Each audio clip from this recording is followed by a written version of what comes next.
A dog is smarter than its tail, but if the tail were smarter, then it would wag the dog.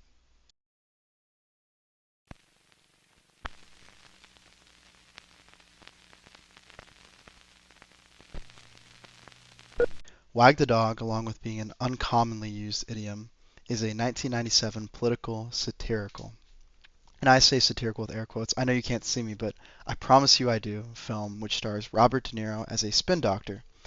And for those of you that don't know, a spin doctor is an individual who is given a bad situation or a scandal with one task and one task alone, to make it disappear. Well, at best, I guess. And in the movie, the scandal itself is the fact that the sitting U.S. president, while in the Oval Office, only 2 weeks away from possible re-election, which he is projected to win, makes an advance on a Girl Scout who is unsurprisingly underage. And I, for one, was shocked to hear this because who would ever think that there would be a PDF file in the White House? I wouldn't, as a tax-paying American citizen. I'm kidding, of course, I don't pay taxes. And so, sensing the president's trepidation and with the knowledge that there is only a very limited amount of time to make this scandal disappear, De Niro decides to take drastic action. He enlists the help of an American film producer who, it is mentioned, never won an Oscar in order to manufacture a war. More specifically, De Niro creates a war with Albania. And you may ask, well, Albania, well, the question is an answer to itself. I mean, what do you really know about Albanians? If you don't know much about them, it's pretty easy to make them seem foreign and strange and a danger, perhaps even a threat to our way of life. I mean, what do you know about Iraqis or Afghanis or Irani? Wait, I probably shouldn't jump the shark yet. And through filming raids on villages that never existed, by saving struggling refugees who had never starved in their life, and by publicly recounting and memorializing the death of an American patriot who had never stepped foot on the continent, much less the country itself, the president was able to win re-election, all at the cost of a manufactured war that ended up coming true.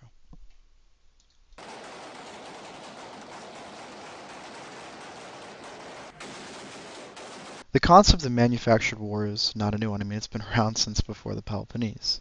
However, Wag the Dog is especially poignant for a few reasons in its use of the concept. I mean, first look at the time that it was released. It had its theatrical release in 1997, a month before news broke of the Clinton-Lewinsky scandal. And for those of you who don't know what that is, that was when the sitting U.S. President, Bill Clinton, had an inappropriate relationship with a staffer, one Monica Lewinsky, while in the Oval Office, which, was quickly followed by the coincidental bombing of the Al-Shifa pharmaceutical laboratory in Sudan, which was supposedly creating nerve gas for the Iraqis.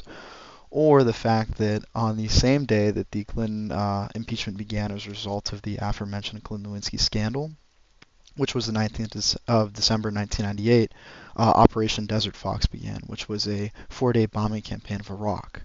Or the fact that, if you look in 1999, the Clinton administration chose to intervene in the Kosovo War and supported the Albanian separatist army, which, if that's not predictive programming, I don't know what is. And so when you consider the events that directly preceded the theatrical release of the film, it's not a crazy concept to believe that the president would use military interventions or false flag attacks. And for those of you that don't know, a false flag attack is an attack that is staged by one power to make it seem as though another did it. It makes it reasonable to believe that the president would use these in order to draw up public support or to ensure their own re-election, especially when you look at Clinton.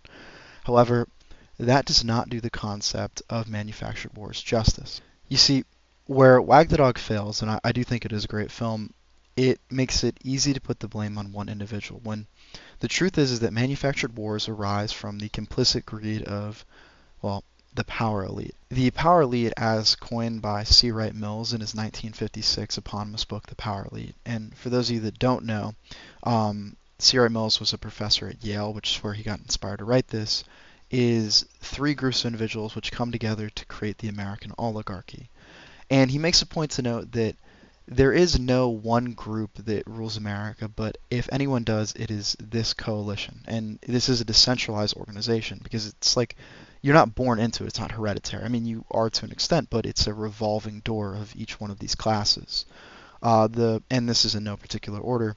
The first one is a group of about 50 of America's top politicians, whether this is professional bureaucrats or elected lawmakers. and of course some members of the executive office. The second group is a few top CEOs of Fortune 500 companies and the most influential individual, like business magnates and captains of industry, I think is the term he uses in the book. And the third group, and I guess we're using book terms, is the warlords, which includes the Joint Chiefs of Staff and America's top generals. And C. Wright Mills posits that this decentralized group are the ones that influence and define American beliefs, American policy, and conduct war-making operations. And basically, they rule all of our lives, and we just don't know it yet. Um, and it's not like this is like a select group of people. It's not like I'm saying George Bush isn't the leader, or Obama and Michelle Obama run it. It's this revolving door, which means that like as one dies, they're quickly replaced. Like the Joint Chiefs of Staff is a title, it's a role, and it isn't the individual that's in it. It's instead the role it's the person filling the role's purpose. It's not like the person itself really matters. They're as faceless as any factory worker to an extent. They just live better lives. And it's this group of people which create wars in America. So if you look at like the Iraq War, it's easy to say that George Bush is the one who spearheaded it, and he's a war criminal along with Tony Blair, and they should all go to prison. But that doesn't do the war itself justice. I mean, it points too much of the blame on one individual, when in fact it was the complicit greed of this decentralized group of American oligarchs, which consist of the power elite, which created war and created the Iraq War. And I focus on I guess I hyper-focus on the Iraq War for just because, I mean, it's easy to draw parallels. You can look at a false flag attack, which was 9/11, which created the rally around the flag effect. And for those of you that don't know, the rally around the flag effect is when Americans, or really any member of any country, begin to be very extremely patriotic directly following a terrorist attack. And this might be why the government actually enacts these terrorist attacks. And this helped drum up support for the Iraq War. And the Iraq War was an immense gain for the American stock market and for the power elite. I mean, they got more influence, power, and they were able to stay in power. If you look at Bush and a lot of the politicians from that era, all at the cost of a few million Iraqis and U.S. soldiers. And to underscore that loss, I'd like to play a clip for you now. Mr. Bush, when are you going to apologize for the million Iraqis that are dead because you lied? You lied about weapons of mass destruction. You lied about connections to 9/11. You lied about Iraq being a threat. You sent me to Iraq. You sent me to Iraq in 2003. My friends are dead. Joshua Castile. You killed people. You lied. You lied about WMD. A million Iraqis are dead because you lied. My friends are dead because you lied. You need to apologize. Apologize. You need to apologize. Apologize. That clip was from the Empire Files, where Iraq War veteran and one of their producers, Mike Prisner, disrupted a speech by George W. Bush in Beverly Hills on September 19th, 2021. So thank you to them for that powerful clip. And now that we know about the power elite and, kind of, I guess, a very brief interlude about, manufactured wars, it's interesting to think about what's going to come next. And I don't think that it's crazy to say that war is going to come. Whether you look at the pizza index, the gay bar index, it's probably on the horizon, or I guess just the U.S. stock market. And I think it's pretty easy to say that it probably will be with Iran. And this is for quite a few reasons.